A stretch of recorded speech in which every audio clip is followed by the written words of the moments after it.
Next, we are looking at binomial probability distributions. This is a type of discrete probability distribution. It lists all possible values of x from a binomial experiment with the corresponding probabilities. The probability of each value must be between 0 and 1, and all of the probabilities have to add up to 1. 60% of moviegoers list popcorn as their favorite snack.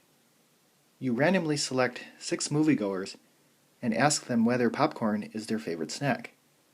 Construct a probability distribution for the random variable x, then graph the distribution.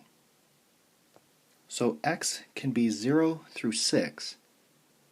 To find the probability of x, we want to use the binomial PDF with 6, 0.60, and then we're going to plug in 0 through 6 in for x. And these are the values that we should get. Now we want to graph this, and it will look like this. So the x values are on the x-axis, and the probability of x is the y-axis.